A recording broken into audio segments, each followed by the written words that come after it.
key word of the defensive driving. Always be expecting the unexpected. Don't assume that all is well. Even as a warfarian, you should not ever think that, because you go to places where bookers, where you ask Dodode, inode, Ewa, you don't finish. Akbu, inode, Eba, inode. Here the signboard is there, food is ready. Is food really ready? No. So we should not always assume. We should not assume. Then coming to passengers' action. Any passenger who refuse to politely correct his driver is MUME. Because I'm saying so because if you correct the driver, worry driver aggressively, he is going to ask you only one question: are you teaching me driving? If you don't want to follow me, go down. But if you say driver, as a good pilot, once you give them all those type of names, you are expected to slow down. Or if you are going to a very far place, driver, when we get to Ore, I will take care of your lunch. Even though he knows that he's entitled to one lunch, so the one you are giving him is extra. With that, you've got the driver. When he's approaching a bridge, you slow down. Okay, sir. Okay, sir. He's expecting that when he gets to... So you have to be obedient. Yes, now. But when you use some force, sometimes they do not agree. But all I'm trying to say is responsibility of every passenger to try in one way or the other to correct the driver if the driver is going wayward, because in safety, one man's misplanning can constitute emergency to others. If the driver misplan, the passenger will also suffer it. Okay.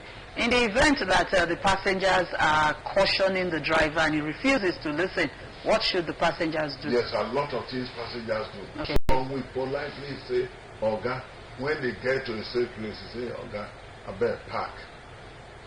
I want to go down. Some do it. About 3 passengers I know, they've done it. Because they know that nowadays, the route is always, vehicles are always plying the route. They prefer to save their life.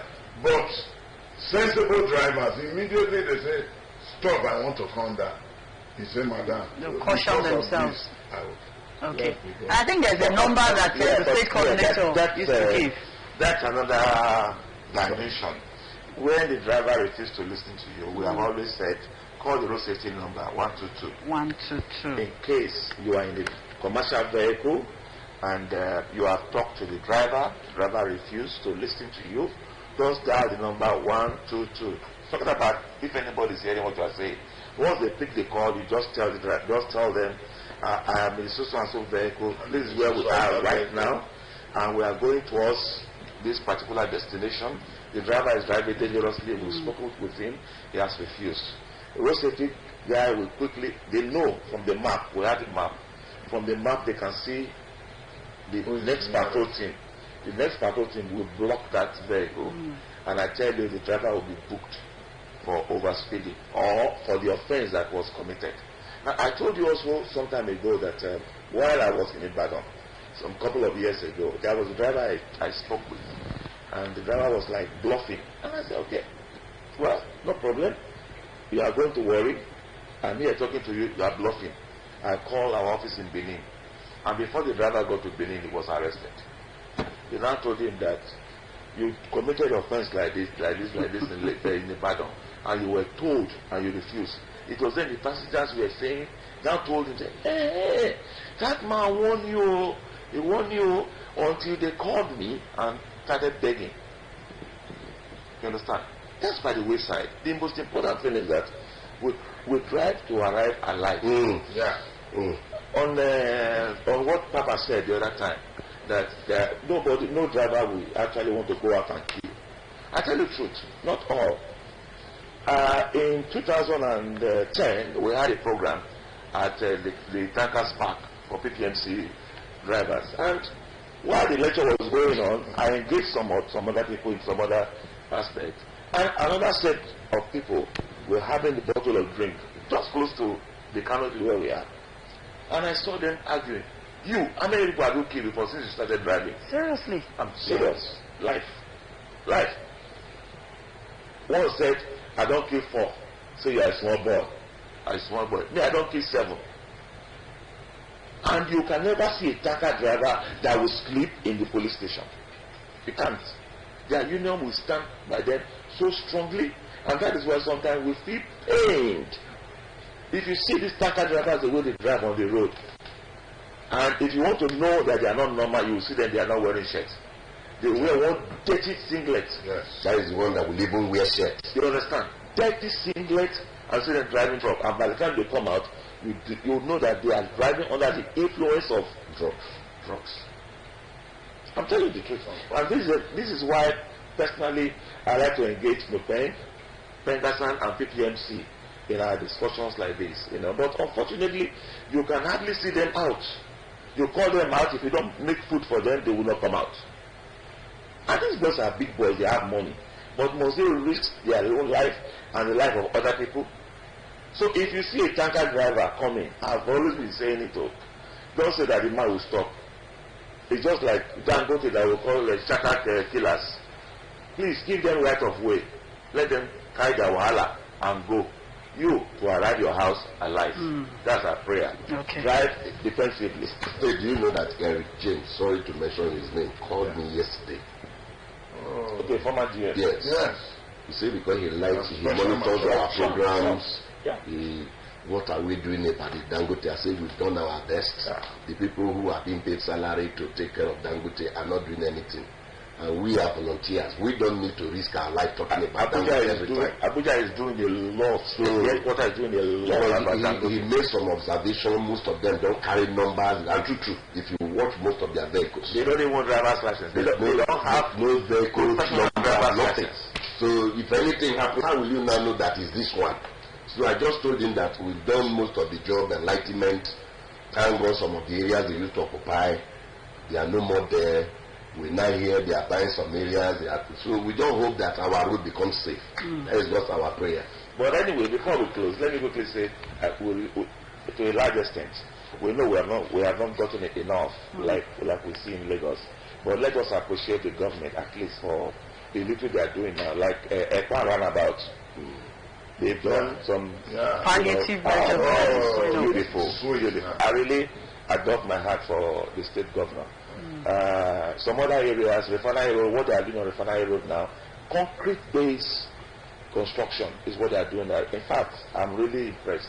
I just pray that we have development across like that. And what they are doing also on Frontier Road is also beautiful. Okay. They just that they should make it a bit faster before the rain is coming. Okay. But we thank the state government for doing a good job. All right. So moving on now, do you think that a driver can actually tell if he or she is driving dangerously? I mean, do they have that feeling? Do we, because we're all drivers, do we usually have that feeling that I'm driving dangerously and this speed is really excessive? Do you think we have that kind of feeling, Ambassador? Yes, there are some.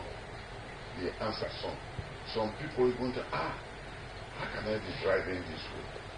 And I want to let you know that this program we are into and joining the special marshal has cautioned most of us, because the public, they don't know us. Once you want to say, okay, are you again? So it's an additional discipline for us. Okay. So the answer is some drivers do know that what they are doing is wrong. Okay. And they caution themselves instantly. Okay. There was a day I was with my family, all of them complete in the car, apart from my wife. We were on our way to Agba, we were using petrol. I just saw myself driving 100, 120. By the time I got to Abraka, something said, who is pursuing you? Remember that it's all your children that you are carrying in this car. It's only their mom that is not here. So at times, something reminds us that we are driving dangerously or excessively. And immediately I heard that voice. Who is pursuing you? You listened to it. I just dropped my speed to 80. Yeah, that's because you have conscience. And then you have attitude, God minister, and then you have you understand, the attitude, behavior, and conscience is there, comes in place. Now you look at this. Some people don't have that At all. You are driving from here, for instance, to Benin, for a program of maybe 10 o'clock and just after 8. I mean at about 120 or 150 kilometers per hour. The man that is coming 100 kilometers per hour will get there if you are not careful before you. Or within 5 minutes time. That difference. Yes. The difference is so small, Because when you so want to little. negotiate,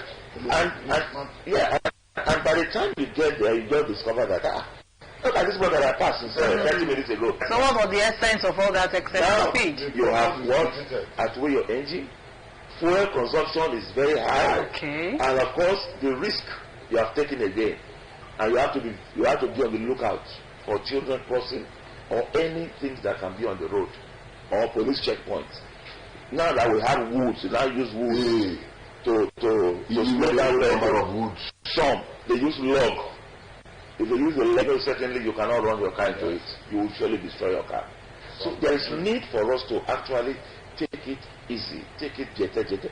This is 2020. Who knows that by now we are in March? How time flies. How time flies. Before you know it, we're in December. Yeah. So now you don't need to, Okay, we need to drive to arrive alive. I like yes, that. I like yes. that. Okay, very quickly, upcoming events. What is the FRSC up to in this month of March? Yeah, for this month, this coming Saturday, we have CUC meeting, Committee of Unit Coordinators. That is the meaning of CUC. So, wherever you are watching us, if you are unit one of our marshals, remind your unit coordinator that we were told that you people are meeting at Osoro.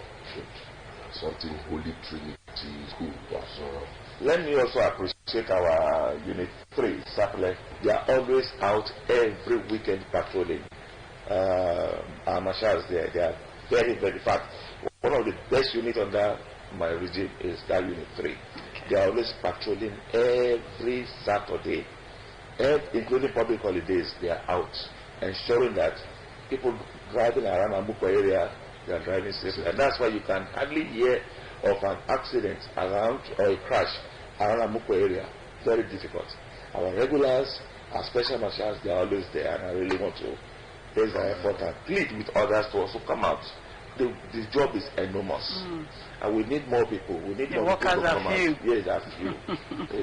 We need more people to come out, join us, so that we can make our road safer for us and our children. Okay.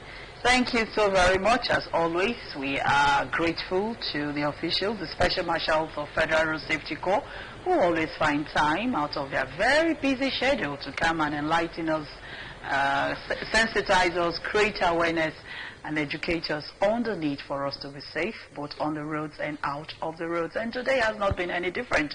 They have done just that, looking at dangerous driving violations. Thank you so much. We have been speaking with Dixon Orieje Amumahwe, State Coordinator of Federal Road Safety Corps. Thank you, sir, for coming. Thank you very much. I appreciate it. Yeah, Pastor Sunday Aigbedo was also with us, the State Secretary, FRSC. Thank you, sir, for coming. Yeah, thank you. And, of course, Ambassador Felix Napodia, who also is a member of the Federal Road Safety Corps. Thank you, sir, for being a part of the show today. All right, you're still watching the program. We still have many segments up and running. Do stay tuned. We'll be right back after this time out.